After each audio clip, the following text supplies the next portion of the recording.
I'm David Volk from a weight room near you with chin music. Today's post, this is how we lose. Fuck you, NYT, and all those others. I woke up this morning, now. Both cars were gone, now. And then I got dog poop on my shoes, now. Middle Class Blues by Michael Galesian. Have you ever woken up and felt like you had been hit by a Mack truck? That 10,000 buffalo had stampeded through your mouth and your nose was running so much it was like it had turned into a faucet? Worst of all, have you ever woken up feeling this way without having at least had a really good time the night before? Well, I have. Recently, I woke up tired, achy, nasally, phlegmy, plenty foggy, and trying to figure out if I could remember the license plate of the Mack truck that hit me. I didn't realize it was cold. I just thought I'd stayed up too late. So I decided to power through. I did hard things like walking our dog while wearing an orthotic boot on my leg.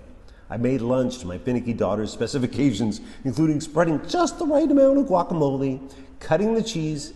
No, I really didn't mean it that way. I meant ripping the Havarti, which, when you think about it, sounds even worse. Thin slicing the carrots and chopping the spinach just so for her breakfast burrito. Hell, I even managed to deal with a pressing financial issue all before dragging my weary ass into work despite my runny nose and craggy throat. There are those who would say I was irresponsible, but I have allergies and there are times when I think I'm sick and I'm really only suffering from postnasal drip. The result was not pretty. I was draggy. It took me longer than usual to answer customer questions and I may have drifted off in the middle of a customer interaction. Hell, I even snapped at a customer. I mean, I didn't think I had snapped at her, even though she richly deserved it, but she was overly insensitive and insisted that I'd had. That's just not my style. I'm known for greeting customers with a smile and treating them with kindness and respect, even when they really don't deserve it. Unfortunately, especially when they don't deserve it. So my boss fired me. They didn't ask if I was having a bad day, if I felt okay, what was going on with me, or if there was a problem this one time after 7 years of solid, steady, reliable service. They just fired me. Sounds ridiculous, doesn't it? Yet that's exactly what the New York Times, Democratic Party consultants, and pundits want to do with Joe Biden. After 8 years of solid service as vice president, which I admit is a job a Muppet could do most days, and 3 trauma-free years as president, they want him to stop campaigning for a second term just because he had a bad day. Admittedly, his bad day was more public than mine because it was on nationwide television in a debate against convicted felon Dementia J. Trump.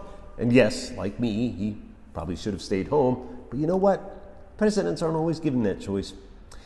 In just 3 years, he stabilized the economy, brought the COVID crisis under control, brought down the unemployment rate to lows not seen in decades, returned high-paying jobs, factory jobs to this country, and funded billions of dollars in infrastructure repair, which helped create even more jobs, despite Republicans' efforts, to sandbag him at every turn. He has wisely, quietly sat back and watched while his Republican enemies have tried to outdo each other in their efforts to hurt him, only to destroy each other in the process. Even now, I'm not sure how he does it. Maybe he hasn't said anything because he's been too busy eating popcorn and enjoying the show. He has held together a fragile coalition of contentious Democrats with so many conflicting interests it would make your head spin if you knew the half of it. He has been the most pro-labor, pro-LG, I never get this right, LGBTQ, pro-women's rights, pro-senior, pro-civil rights, pro-middle class president, well, ever really, and please forgive me if I put the initials wrong. And most important, he has been the only Democrat to take on Dementia J. Trump and beat him, and they want him to walk away all because he put in a bad performance on debate day? This is the problem with Democratic Party consultants and many people in the Democratic Party. They're nervous Nellies. They head for the hills when things get a little dicey. They get nervous when candidates want to make changes too fast, even though those fixes are long overdue. They collapse like cheap suits when opponents push back even just a little, and they let Republicans define them when they should stand up like Jamie Raskin and Adam Schiff do and fight back.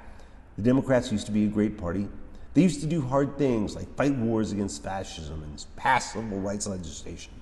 Now, however, their fear seems to be leading them and their party to irrelevancy, which isn't easy to say.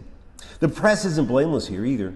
There's the feckless debate moderators who allowed Trump's shit stream of lies to go unchallenged, and CNN for never even attempting to fact-check loser J. Trump whenever he appears on their network. And who could forget the New York Times? The fucking New York Times. Slogan, all the news that fits. Whose coverage by Judith Miller helped push the country into war in Iraq and helped destroy Hillary Clinton's presidential aspirations by repeatedly focusing on her emails over Trump's flirtations with Russia.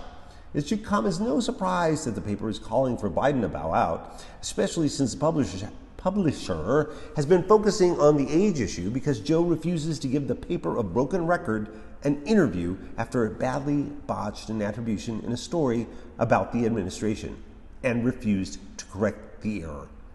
It's also worth noting that the Times has never written an editorial calling for Trump to bow out. So there's that. Let's face it. Biden's work is not done. He's the only one who's defeated Trump, and he's the only one that has the name recognition and the smarts to do it again.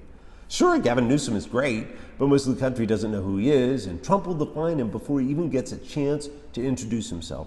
The same goes for any candidate, really.